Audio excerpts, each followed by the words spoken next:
Isn't this a sports show? How do I make a button work over here? Do I need to come in there? No, absolutely not. Not allowed. I don't know what you've done. At the commercial break, by the way, we'll fix this. We'll Freaky Friday our way back. Well, we'll see. Maybe. Maybe. Will we? I don't know. Almost entirely. How do I play Just a click. clicky button? Click. You just Click part one of the 3 has buttons. to be on. You click on it.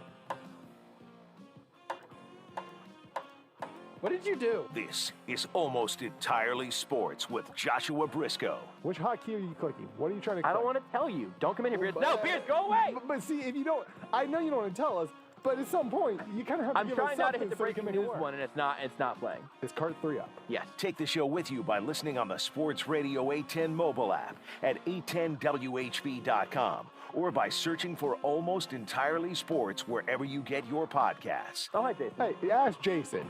So why isn't this playing? Oh, because this is old audio. It's being rejected. You have jammed up the whole. I need to reboot it. See, I asked you if there was text in the top left corner. April Fool's, Jason. No, I'm kidding. Okay. This is Almost Entirely Sports on Sports Radio 810 WHB. This isn't the case today, so don't worry about it. But Beards, Rudy, if I ever seem like I'm in a bad mood at the beginning of a show, play that intro. Jason's comedic timing in that couldn't have been better. I love that one so much. Welcome to what will be a highly caffeinated, quick-moving edition of Almost Entirely Sports. I've had a busy day. We've only got an hour here with you tonight, and there's a lot of stuff I want to talk about. Plus, it's Seth Keysor Tuesday. Did you really think we're going to have a Tuesday without talking to Seth, even though it's a 1-hour show, and frequently Seth and I end up accidentally talking for about 45 straight minutes? Of course we're still bringing you Seth. It's just going to be a little truncated. We'll talk to Seth Keysor here. Let's go to Seth right now for the And next Seth hour. is live, and we're out of time. Here's Seth Keysor. We will talk to Seth Keysor, our friend from the Chief of the North newsletter, The Athletic Times Ours, and we'll talk to him about some Frank Clark stuff and other things that have popped up on Twitter throughout the day, and we'll get his lawyerly perspective on some of the Frank Clark stuff, plus a lot of stories in sports that have really been interesting, some of which I thought we would get to last night, didn't ultimately have time for because of the aforementioned Frank Clark story. No new real updates there, so we'll cover whatever we've got at that time whenever we talk to Seth here in a little while. But there are a few things that I would very much like to talk about. Some from the NBA world and then some stuff from around the NFL that's reaching beyond the NFL that hopefully we'll get to a little bit later.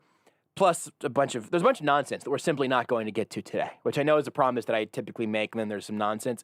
We're not going to get to some of the fun nonsense for the last couple of days. Also, Beards is out starting tomorrow because this little boy, our little bearded boy, is getting married this weekend. What? He's getting married this weekend. Beards, I did think you were going to wasn't invite told. Rudy. It's kind of weird that you didn't. Sorry if this is awkward. Are you going, Okay. Rudy? Are you going to be there? Well, I mean, I thought it was in the wedding party, but I guess. Yeah. It's weird that I'll still be up there. He's been calling you best man Rudy Salazar since you guys met, which I thought I was know. weird. It seemed like he was tipping his hand, but no. Beards, I will be know there. Yes, I know will be you're there. doing some shuffling right now. I know we have a very short show, Uh-huh. but before you leave, whenever your voice is on this Well- show next, you will be a married man. Real fast, maybe I'll be there. Just Beards, you can stay tuned on Facebook. I'll let you know. How you feeling, Beards? I mean, I'm all right. How's the wedding prep been going? You good? Yeah, it's been good. A lot of really short answers, Beards. Yeah, it's been fine. Oh no. No, it's not. Oh, no, it's no. a good Oh, fine. It's a no. good fine. No, it's a good fine. Oh, it's been fine. It's been. I'm ready. Fine. I'm ready for all of that to be done with and just have the ceremony and everything already. But it's been fine. We haven't had that many major issues. So my guesses on the food are white bread, some chicken strips. I tried to get Slims to sponsor, but I was shot down. Not by Slims Nope. necessarily. No, not but, by Slims. But by your fiance. Yes, Well, I I tried. appreciate you. Hey, you miss 100% of the shots you don't take, Beards. So. You know what's going to be kind of weird? Theoretically, seeing Beards wearing a ring. Beards is not an accessorized man. Yeah. Do you have a ring? Do you know what your? I mean, you should know your wedding's this weekend. Do you have Yes, a I wedding have a ring ring. figured Yes, out and yes, everything? yes. You're gonna actually wear. You're I was gonna gonna get. say, is the Are you plan to gonna wear it get a every day? Quelo, one of those Quelo rings that's just like made of Yeah. silicone? No, Real fancy ring. it's a real Is it ring. gonna be Studded out, like diamonds. A real ring. Lil Uzi Vert diamonds That's right what there. I was thinking wing? too. Wheel, A wing. wing. Yeah, don't. A wing. He might put a wing on his finger. That actually might happen. He'll eat it right off again, but he might put a wing on his finger. That'd be a great ring. A wing. Please pronounce it right. A wing ring. A wheel wing. A wing. A wheel wing. No, that goes on your ear. That's an ear wing. Anyway. Anyway. If we have more time, we may try to get deeper into Beards' psyche right now. But he seems, I gotta say right now, Beards, you seem a little bit disoriented, a little distant, a little quiet, a little quick with your answers. So honestly, Beards, the problem is I'm trying to fix the chat because for whatever reason it's not just working. I said before the show, I just knew kill where the you chat. were An going. hour-long show. I have a joke, and it's a short segment. I know where Beards, you you were going. seem dejected, a little distant. You're not listening very well. You're worrying about other things than the actual show going on. You're interrupting me right before my jokes. So everything seems normal. So everything seems normal. Jumped in. Got it. You're Stupid. welcome, Josh. The reason we have a short show tonight is because the Sporting Kansas City show is after us. Usually they lead into AES on Tuesdays, but after the Sporting Kansas City show tonight, we get Clips Suns Game 2. No Kawhi, no Chris Paul. Pew, pew, pew, pew, pew, pew. A lot of Devin Booker. It is all about Devin Booker tonight. And Paul George. It's a good matchup. We might do this show together too much because also Yeah. as you were saying that, in my head I heard the beep, beep, beep, beep, beep. Like, I heard it before you ever did it.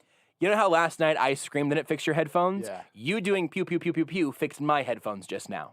Heck yeah. This is a good, We figured it out. It took 5 years, but we figured out the headphones. the teamwork is immaculate at this point.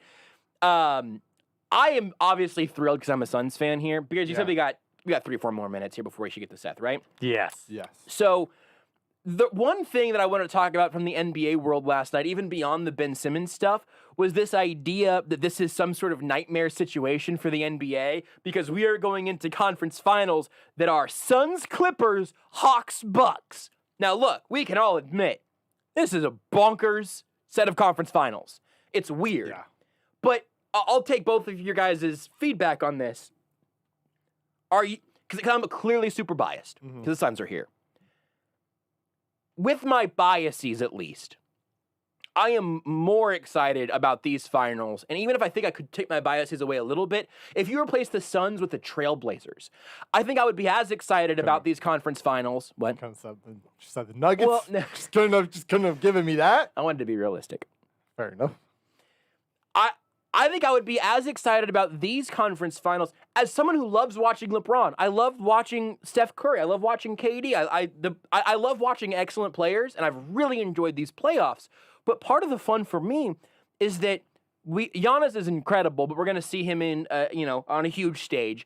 Trae Young in his first playoffs, in 2 playoff series, became a legitimate villain to New York and Philadelphia. I think the Suns are a blast. I'm super biased. And the Clippers are, to me, the least interesting team of that foursome there, just because Kawhi is hurt. But I'm actually excited to see Giannis versus Trae Young, Suns, Clippers. I think there are more interesting stories there, as not necessarily that I would want this every year, but if this is the curveball, if this is the changeup after a billion straight years of having LeBron and the Warriors in the finals, I'm excited about this. Is that unreasonable? Am I alone on that? I think it's cool because it's 4 fresh blood teams. Yeah. Like if it were like the Nets had made it and the Lakers had made it. If it was Nets, and Hawks, then those Clippers, and then those Lakers. 2 had lost.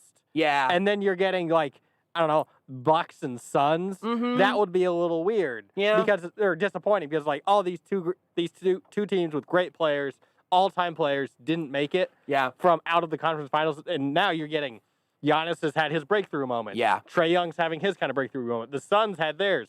The Clippers have been the worst run franchise in the NBA, and they're there too, and that's what makes it cool. Yeah, I think that's a good call. Yeah, for me, this is pretty simple. Like it's a weird conference finals for a weird NBA season. Yeah. Like it's been an NBA season where again trying to, and part of this was essentially was necessary for players to get all their money of trying to jam a bunch of games into a pretty short amount of time, and we've seen injuries everywhere. And injuries are bad. Injuries are bad for the sport. Yeah, sure. Everybody's pretty much had them. It's been the most, the highest percentage of All-Stars missed games this year than any year in NBA history. Like it's just people rush. But it's been a weird year.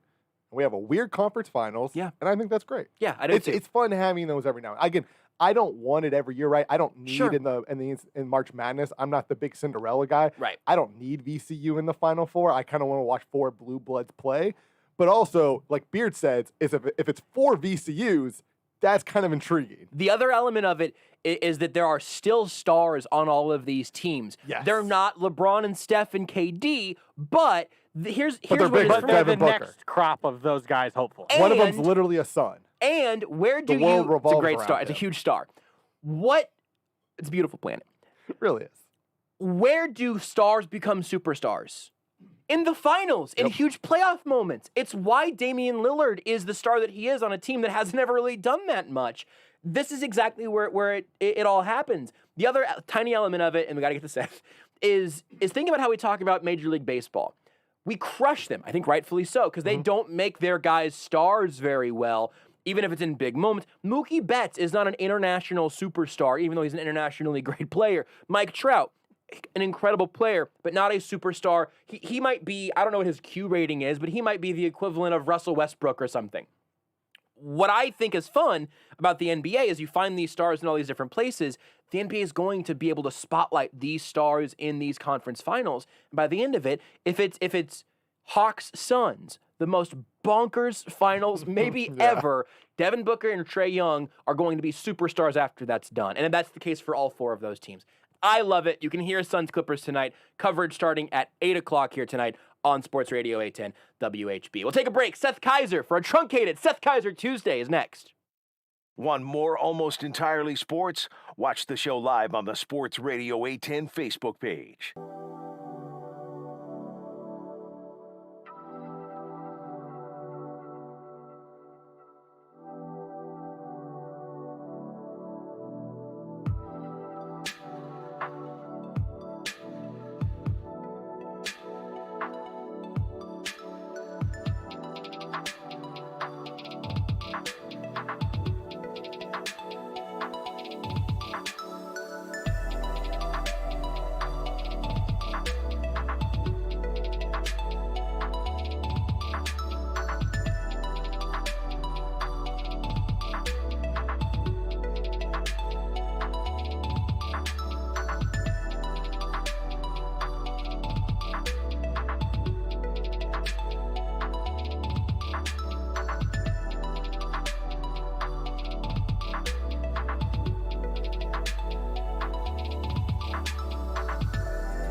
Now it is time for very serious football talk with the man who hates money almost as much as he hates the idea of a healthy sleep schedule. You will find Seth Keysor everywhere except for in his or your bed, because not only does he not sleep, he's also a faithful husband. So that's important. The man who has so many children, his wife figured he wouldn't even notice if she bought a few chickens and ducks for the backyard. We should have an episode where we just have my children appear on the show in ascending order. So we'll do like a minute of Lucas, then 2 minutes of Isabel, then 3 minutes of Man, I have a lot of kids. The man who does all of this while being a lawyer in a state that has snow all 12 months of the year. Until it freezes, I'm okay. Yeah. I actually felt very at home driving through southern Iowa. It was snow everywhere, and people were slowing down to like 40. It was adorable. I was driving slowly, but I literally was hanging my head out the window screaming, and that was disconcerting. It's Seth Keysor of the Chief in the North newsletter, The Athletic, and the Times Hours podcast on Almost Entirely Sports. It's a truncated Seth Keysor Tuesday here on Almost Entirely Sports. Just the 1 hour show tonight. But you know we had to get our little Seth conversation. And also because I don't know if anybody remembers, but there was sort of a relatively major legal development around the Kansas City Chiefs that sort of started coming out yesterday. And we'll get to that in a second. But honestly, Seth, I already have, what do you think this is going to mean? Maybe it doesn't mean yet fatigue at this point. And I want to talk about something else that popped up on Twitter today first, if that's all right with you. That sounds great. We can all use a break from the more weighty topics of the world. And we'll get to it, everybody. We're going to get to it, all right? And if you want to get more, you can, follow Seth on Twitter at ReallyMNChiefsFan. You can read him in the Chief in the North newsletter, mnchiefsfan.substack.com, even in The Athletic at theathletic.com, or in the Times Ours podcast. So many places to hear from Seth about all sorts of things. But right now, I want to talk about something that I regret things that I tweet relatively rarely. Sometimes I don't really regret the thing that I say, but sometimes it's the way that I said it, or sometimes it's not even the way that I said it, but it's simply what ends up happening after I've said it. And today I just had a fully regrettable tweet because our friend raised from the dead, Kent Swanson, tweeted about, I said something like, what was it? God, I can't even remember what Kent said now. Here's the thing. Here's the result of this is that I just muted this thread because I don't care. He tweeted, "Is a patty melt a sandwich or a cheeseburger?" I said, "Burgers are a type of sandwich, though." And then my mentions devolved into something sort of nightmarish. So you walk me through what's happened as I have basically rolled that grenade out there, muted the thread, and walked away. Well, so it's kind of tough because I ended up in the midst, like your comment there, I think came out in the middle of like a wide assortment of my mentions right now. I can't find anything right now. Because I made a statement that I knew was going to get some pushback. This all started, I blame Dan Orlovsky for this. Wait, what else did you say today? I haven't seen this.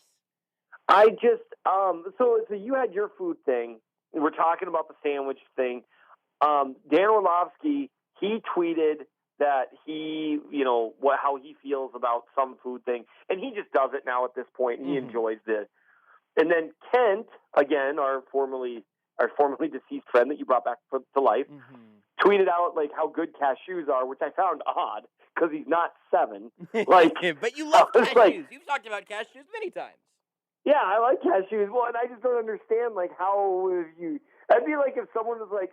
Because, Kent's got to be 30-ish. No, he's your age. I don't know. Either way. He's a little older than me. I think he's probably nearly 30, if not exactly. He's nearly... He has more facial hair than me. So, to be fair, so do most people. Right. So, I don't know how one gets to that age without ever having it. It'd be the equivalent of as you're about to turn 30, you're like, oh man, how come no one told me how good pizza is? It's right. Well, I didn't think we had to. This seemed obvious. And so I saw that, and I saw his mentions were whatever, and I don't know. I just thought I chose violence today is the expression, right? Yes. So I just said, since we're doing weird food stuff today, I need to get this off my chest. I don't think brats are that good. I've tried to like them just to fit in, and I find them to be pretty meh.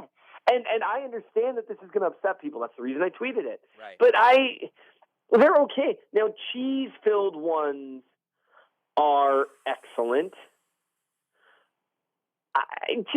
they're okay.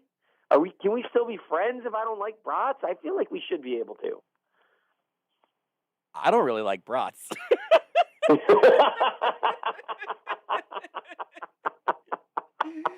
See, there's just a little too much there. Yeah. And you fill them with cheese and soften them up a little bit. That's not so bad. So here's my quick addition to that. So first of all, also the cheese ones, there's a popping that happens with like cheese-filled brats, and really all brats, and really almost all hot dogs, I think, have that bite through the casing sort of thing that is a little bit it can be a little bit unpleasant. Here's what I want to make clear. There are only like 3 foods that I will actively avoid, and really it might just be black olives. Like, I just will not eat black olives. I don't want them. I don't need them. They're not going to make me gag or anything, but I'm not a picky eater. But I do have, a hierarchy of foods, and if the only thing I could eat would be a brat or a hot dog at a cookout or something, I would eat it rather than starve. But given lots of other options, I would choose the other options than the conical, no, I guess not conical, the spherical, also not spherical. What shape would that be? What word am I looking for? I couldn't even tell you, to be perfectly honest. The hot dog shaped foods that is actually just ground up hot dog bits. I would it's not my first choice. That's all. It's not my first choice. Nope, I completely understand. I understand that feeling. I did that. Now, the sandwich question. Yeah. I can just tell you, I can't even remember. Oh, God, Dan Orlovsky said potato chips are gross. That's a bad that was weird. take. Well, then he talked about, like, you just dip it, like, straight in and out of the salsa rather than, like, picking some up, which someone replied, Dan's going to go pick up some nice salsa, and they showed a picture of V8 juice, and I just lost my mind. That was great.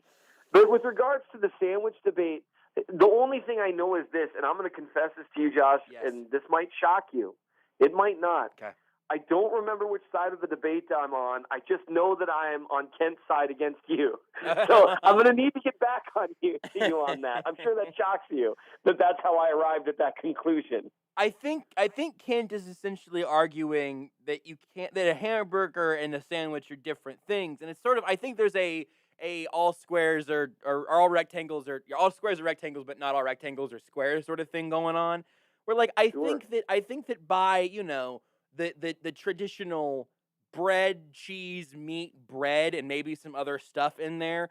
A pulled pork sandwich is a sandwich. A deli sandwich is a sandwich. A burnt-in sandwich is a sandwich.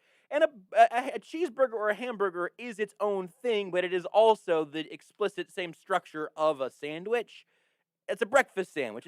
I think that they're all structurally the same with different marketing. That's the real difference. I have decided that sounds perfectly reasonable, but I will go to the wall. That's fine. It is incorrect. That's sir. fine. Food Twitter is the best Twitter. In some ways, it also, one of the great things about Twitter this is something I discovered when I switched pens a couple years ago. I switched to Papermate Ink Joy Gel 0.7. In case anyone's listening, not a sponsor, just a great pen. And so I took a picture of the two pens and said, I'm gonna go through this. You remember that? Because the amount of engagement I got over that might be higher than virtually anything I've ever done that's football related. Yeah, I do. I mean, I remember that because of what you just said being true. I remember explicitly. The pin Twitter that came out a while ago, somebody did like a definitive pin ranking on some website, and I remember talking about that on this show and going through and talking about our favorite pins. Yes, we did. Man, we have done a lot of radio together, my friend. My recommendation, I went and just found that in my Amazon search history here, my order history. I'm honestly probably going to buy more because they're incredible. The Uniball Air Rollerball pen. It writes like with the ease of a Sharpie, but it doesn't bleed. It's not as thick as one. It's a wonderful pen. You are describing the qualities that make a terrific pen right there.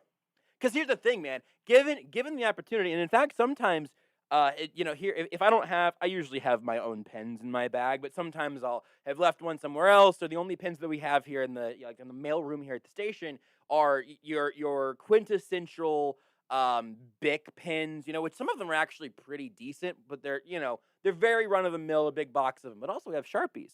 And so sometimes during the show, I'll just write on my legal pad with a Sharpie because it feels good to write with. But the Uniball, I mean, the absolute pinnacle of pen technology. It is a marvelous, marvelous thing. I'm not a big Uniball guy because I find that it gets sloppy for me, and I'm assuming that's a me issue, and I'm somehow writing incorrectly. But for some reason, it gets a little sloppy for me. It's a little too thick. I mean, that's going to have to be a liner for sure, so that's too bad for you, but it is what it is. Boy, so this is, what I'm at right now? I'm at a crossroads because there's apparently one in stock on Amazon right now, and I'm trying to decide if I'm going to order it or if I'm going to send you this 2-pack of pins. It's like $4. It seems like it's only fair. It's just a 2-pack. I'm seeing if 2-pack of pens. It's just 2 pens. That is a heck of a gift. That is like that's got strong. It is your birthday energy right there. Well, so I like that. I still have. I got to figure out how to ask you this question on the radio because I almost just walked you into. I almost doxed you here. Because a while back I sent you some fun socks on Amazon, and so I still have your address in my Amazon account, but you also have moved somewhat recently. Is the first number of your address still 2? No. Okay, I will not send. I almost sent a stranger some pens. Yeah, and they haven't been particularly nice, honestly. Really? My wife had some luggage sent there. She goes to the house and tells them, everyone's had this conversation. Hey, we used to live here. Looks like they got sent to the wrong address. Sure. And the FedEx says that it got delivered here. And the guy's like, no, absolutely not. What? And she was like, well, I'm pretty sure. He goes, no, it didn't, all right? And was like kind of abrasive with her to the point that I almost went there myself until my wife was like, well, no, that's stupid and unnecessary. And I said, that's true. But, yeah, and this is a very common, well-known thing in polite American society, right? If someone shows up at your house, hey, I used to live here, or like if you get something that gets mailed to someone, you bring it to the mailbox. You bring it to the mailbox. You bring it to the post office. This is just polite society here. Or you hang on to it and see if they show up. You don't just chuck it and then deny ever getting it, especially something like luggage. So here's another idea. Just let me run this one by you. Oh, no. So on Amazon right now, for $3.50, I could buy a 4-inch long piece of fake poop and send it to your old address for them to find. Please don't do that. Our friendship is something I've cherished, but this is that moment where we finally go a bridge too far when we're turning our segment into an actual episode of Crank Yankers. And I don't think we need that kind of juju in our life. But they were did you get the luggage back? No. That was probably more than $3.50, right? Yes. No, that luggage. Well, and my wife won that luggage thanks to being an awesome employee at her company. It was like a reward. And so she was a little bummed, but she did get to buy new luggage. And so her heartbreak seemed to be assuaged rather quickly, commensurate with how tired my debit card got. So just to confirm, your old address, the numbers were only 3 digits, right?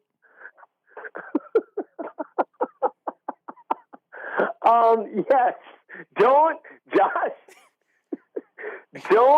do the thing that you are thinking about doing. I could make it a gift receipt. They won't know who it's from. I can take mine. It won't be from me. They'll just get a box. They'll see your name on it, and if they're real dinkuses like you say they are, then they'll open it illegally, by the way, I think, right? And they'll open it and they'll find a piece of fake poop for being poopy neighbors. Well, you do whatever you have to do, my friend. I'm going to go ahead and grab onto my plausible deniability right now and just say, well, I don't think he'll actually do it, and then whistle off into the night.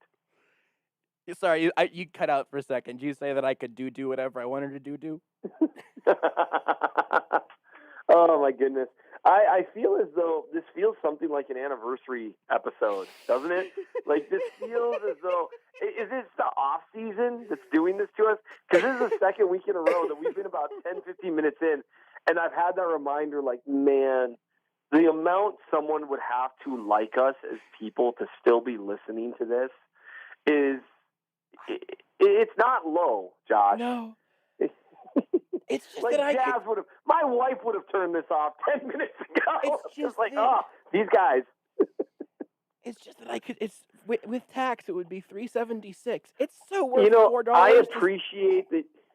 I appreciate that you want to defend my wife's honor. It annoyed me too, but at the end of the day, what are you going to do? I thought about escalating the situation and making a report that I was pretty sure they'd stolen her luggage. Yeah. And then I realized that luggage was worth a certain amount that would have made it like a gross misdemeanor, and it seemed like a bridge too far.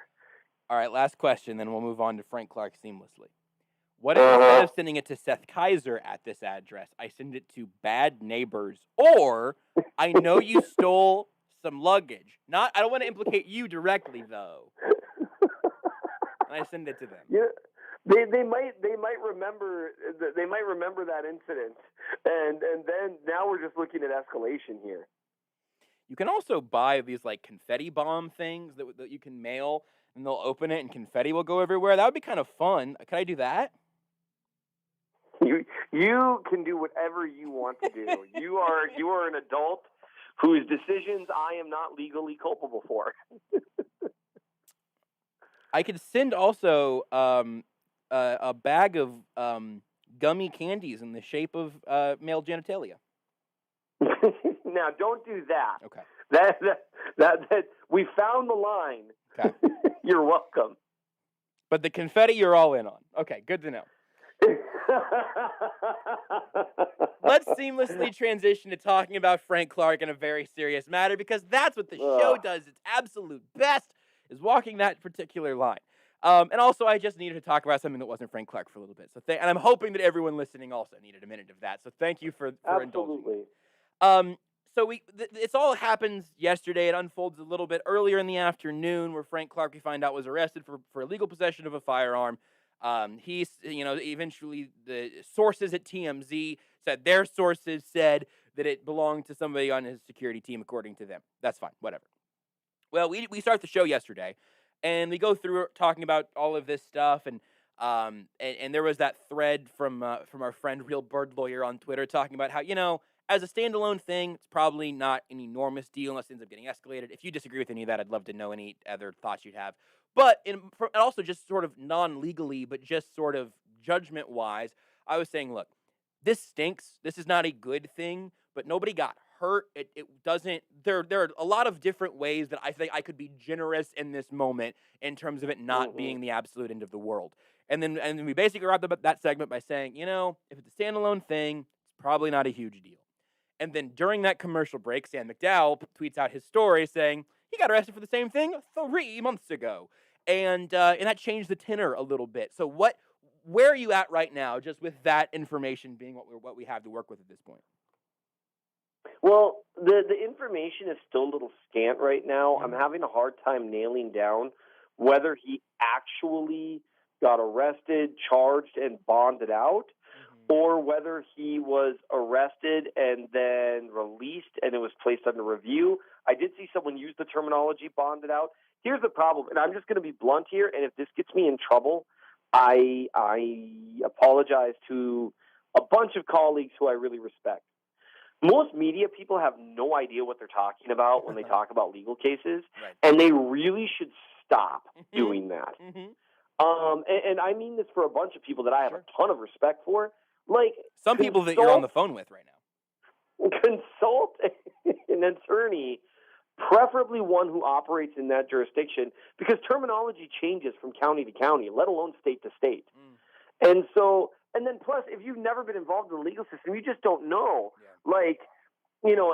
I see people asking me, like this incident from March, people are saying, well, a charge wouldn't hang out that long. Let me tell you something. I'm a prosecutor. Right now, in a tab in my email, in a file labeled under reviews, I have cases older than that. because that's how it works. Because you are busy prosecuting the cases that are emergent, right? You know, it's like, oh, we have these 3 kids that have been exposed to physical abuse and all this terrible stuff. That you move on, not the disorderly conduct that's under review from 6 months ago, or even a firearm possession charge in which there's no alleged victim. It's just someone had it. It's not alleged that they did anything with it. Right. Those just don't take priority. Like, quote-unquote, victimless crimes, they don't. Maybe they should. I don't know. I don't have the answers. But I can tell you that every single prosecuting office that I'm aware of has probably about 60% as many attorneys as it should, which means you're making triage decisions constantly. And sometimes that means cases go on the back burner. So that's a long road to a short thought to tell sports media in general. Just because you are bright and articulate and did some research even, does not mean you understand how the legal system works. And it would be silly if it did. Like, if it were that easy to understand the legal system, I would have wasted a decade of my life going to school for 3 years, interning, and then learning to practice. I'm only starting to figure out how to practice law 7 years in without someone really watching over me, because it's complicated. It's hard. There's a lot that goes into it. So I would just, that's step one. And that's one problem that I'm having is just getting information because things work so differently. Yeah. I will say this, 2 incidents, even remarkably similar incidents, I would still chalk that up towards kind of a facepalm, are you kidding? Yeah. kind of thing. Because especially with the second incident, you've been pulled over for it once and maybe even booked on it once. You gotta know that you just can't do it. Yeah. If nothing else, like when you're traveling with something, put it in a bag and zip the bag up. Right. Like there's something called plain view doctrine, which means if law enforcement sees something lying in plain view that looks illegal, that gives them reasonable articulable suspicion to grab it out of your vehicle and maybe probable cause, depending on your state, to search the vehicle for other things like that. And you are basically giving up some of your rights in a weird way by having stuff laying out there in plain view. So that's it's a frustrating thing to me.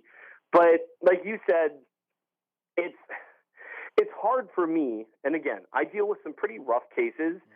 But it's hard for me to get that fired up over possession of a firearm where it's not really alleged that he did anything with it. Right. Does that make sense? Yeah, 100%. It's almost exactly what I wanted to ask to try to get your specific thoughts on is putting it into some sort of context. And I'm going to come back to that in 1 second. But I don't think this ends up me going back to the thing you just said about, not knowing what we're talking about in media. But the story in the Star from Sam McDowell says that there was a $35,000 bond posted on both of these occasions.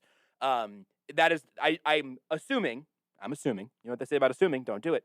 I'm assuming that is someone having gotten that information to Sam and that being reporting, not Sam's understanding of reading the document. Like I'm taking that as pretty darn near fact, just so you have, that extra bit of info. And I don't know, maybe there's more to it than even that. I don't want to immediately do the thing that you just said not to do, but that was reported by McDowell in the Star. So that's one thing. But yeah, I think everything else. I mean, you talk about the victimless crime thing and how it gets pushed to the back burner while you tend to crimes with victims. Seth's a lawyer, by the way, if you're new to the show. That was probably important to point out before the bratwurst talk. Well, somewhere between now and the bratwurst talk.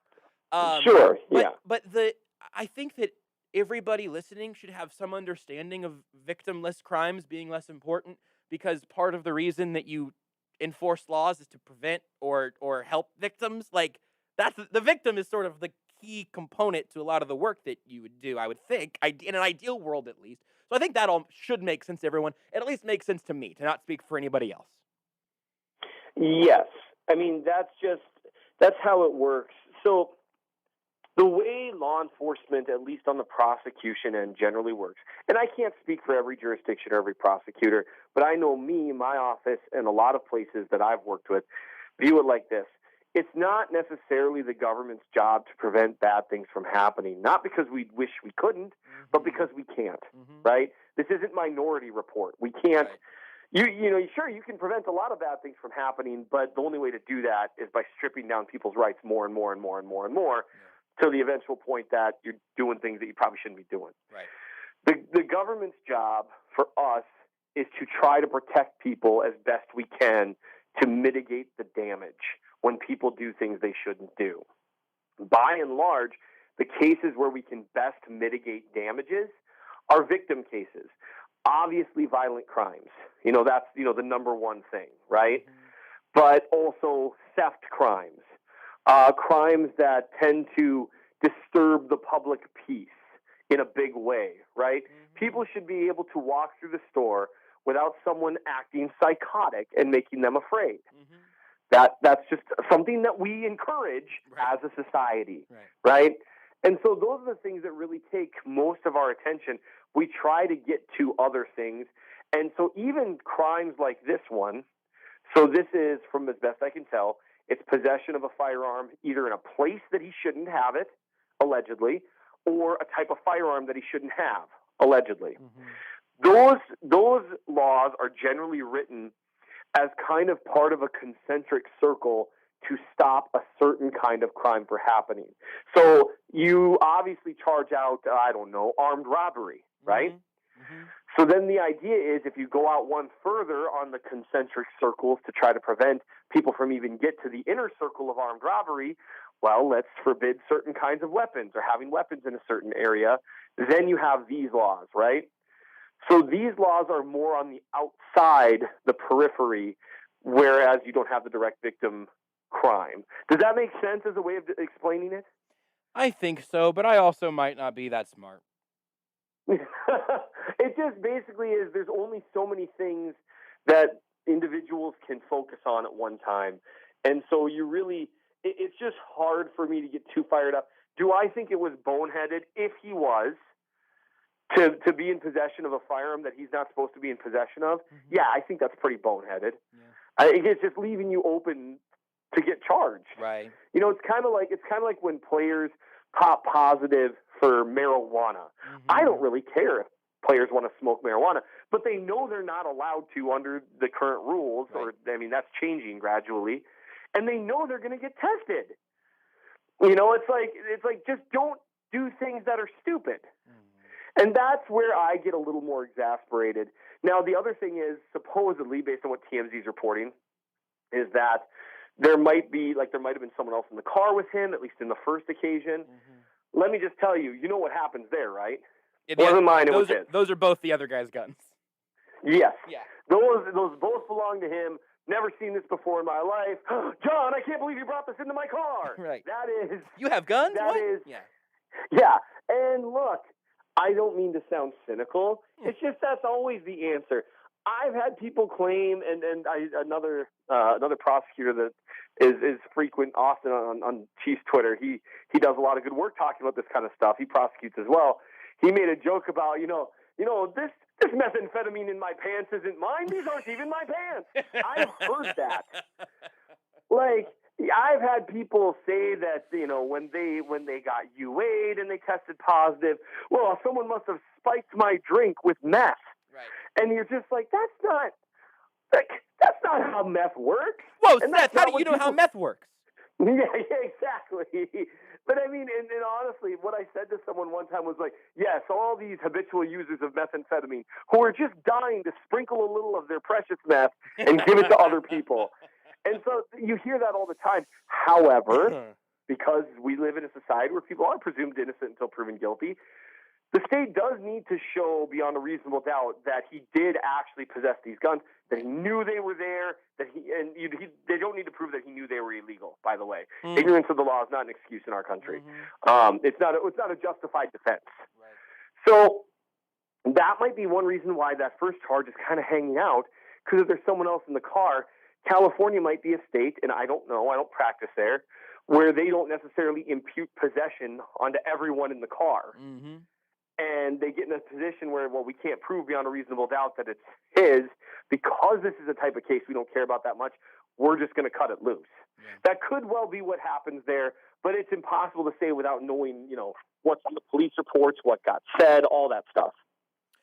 We got to wrap it up because we got a quick show here tonight. I was thinking, boy, we had a really serious segment there. And then I remember the first 15 minutes were about food and fake poop being sent to an old address with bad neighbors. So I think, honestly, as a story in 2 parts, this is a pretty accurate representation of even a slightly shorter Seth Keysor Tuesday. So if you want to follow Seth's work, listen, at this point, you should know. It's mnchiefsfan.substack.com for the newsletter, the Chief from the North newsletter.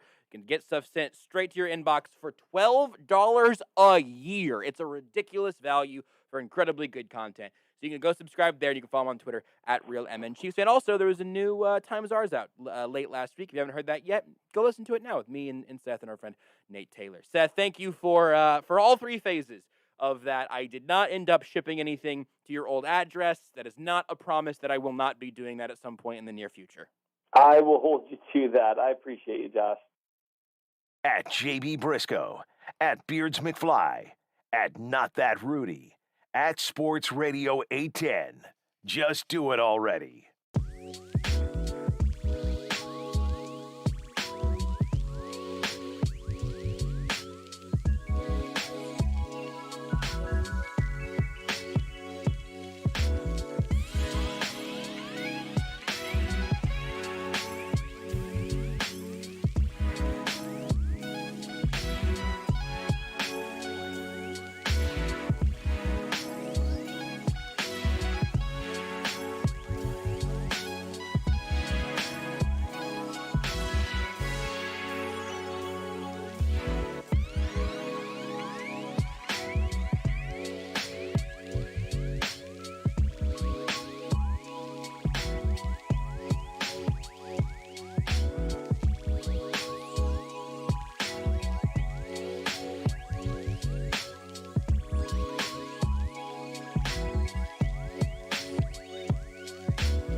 This is Almost Entirely Sports with Joshua Brisco. How does this beard smell?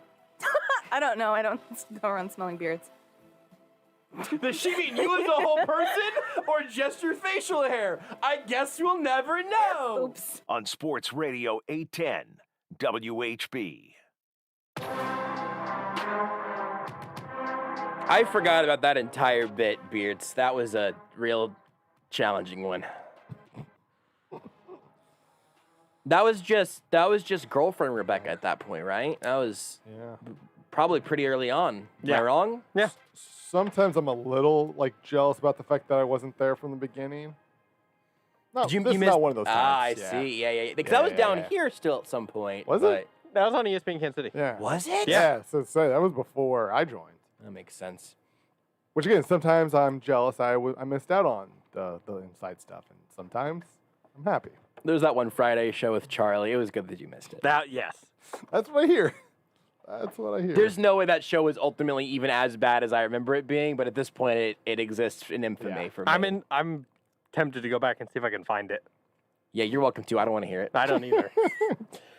Here's what I want to talk about really quick to wrap up today's show, because we ended up not getting to this yesterday, just the Frank Clark stuff, and the show got away from us. But I want to talk about Carl Nassib a little bit. Defensive lineman for the Raiders, been in the league for several years at this point. And yesterday, he went on Instagram, filmed the video, wrote up a post, and became the NFL's first openly gay player.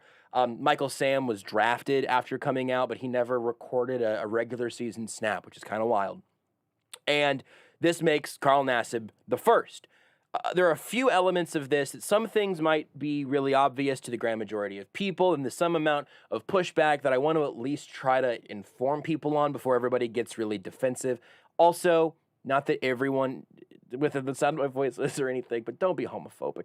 It's 2021. We don't have to be homophobic. Yeah. Don't be homophobic, everybody. It's honestly pretty easy. And in fairness, most of the sort of pushback I've seen has been along the lines of who cares about this? Why is this even a story?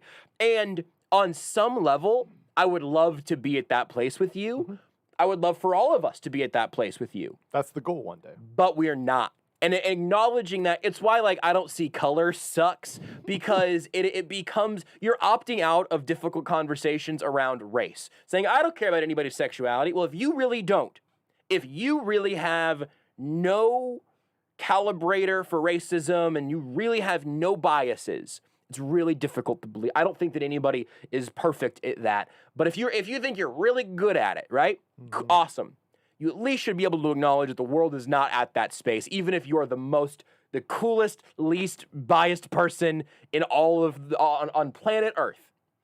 And obviously, whenever you have an NFL player, specifically in not only a very machismo sort of sport, but also America's biggest sport, whenever you have the first player in the sport say, hey, just so you know, and the way he did it was very casual, as if he was just sort of having a conversation. Just, hey, just so you know, I've been meaning to do this for a while. I'm gay, happy Pride Month, and thanks to my family and my teammates, and I'm so blessed by the life I lead. It's sort of the Cliff's Notes version. You should read the whole post because it's really interesting. It's very good. It's just very matter of fact in a way that is like just him living his life, and he's now wants to let you know something that it sounds like a good number of his teammates and certainly friends and family already knew before all of this. But if you're asking, all right, why are we even doing this right now? Why is this something that some people are celebrating? This is one portion of his post that I think is worth noting here. So as I mentioned in my video message, I'm partnering with the Trevor Project. I was immediately drawn to the Trevor Project when I learned about their mission to provide suicide prevention services to the LGBTQ community. Young LGBTQ kids are over 5 times more likely than their straight friends to consider suicide.